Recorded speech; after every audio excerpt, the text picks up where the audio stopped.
surveys in the neighborhoods, we did surveys on phones. How many people did you talk to? Over 20,000 folks that we've talked to on the street, just going knocking on their doors. And I'm sorry I just jumped past it because I know new to the group and wasn't from the very, very beginning, but it was in phases. So we started out initially just going to individual contact, meeting residents on their doorsteps. So we went there, we knocked on, we talked to over 20,000 residents, and we knocked on probably every walkable door in the city of St. Louis at least 3 to 4 times. And then from there, we moved from that point, and then simultaneously we started group communication meetings, and then we also talked to just airline passengers, which were from everywhere, from the county, from other states, from everywhere, from other countries, and just to get input on what they thought of the airport.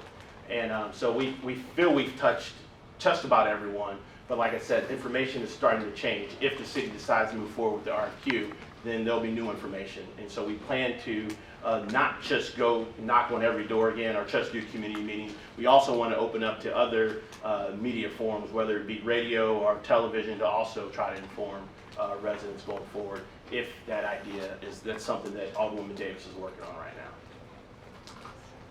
There was a radio program last week, but we didn't participate in that. There was a radio program last week, and you know, Alderwoman Davis felt that it was too premature because there's no new information to put out there yet. But we are working on dates right now to schedule for early September. So that's one of those meetings and things that will be on the calendar. We need to decide the proper personnel, but right now it was Deputy Mayor and Alderwoman Davis. Because I was out last week, and you know, in fact, I got a couple calls and emails about participation in that. And I had asked Dr. Petty, could you basically, one of the things was, oh, this caller sounds like it's Dr. Petty, and so I asked him directly, and if you could address that issue. Oh, sure, and actually, and when I had, well, good afternoon, everyone, first of all. And so after he had shown me, I had showed an email trail where there had been a call from Sarah Fenske, and then also from Alex Hewer, and I had responded.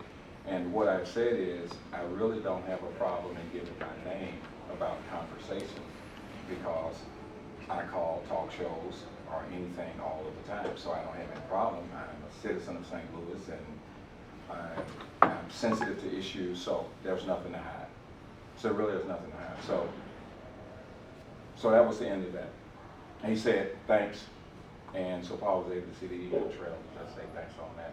But we're working, as LaJuan has said, that we'll be working on a couple of dates that will be optional for Alderwoman Davis and Deputy Martinez for early September, first or second week of September, in which we'll have them.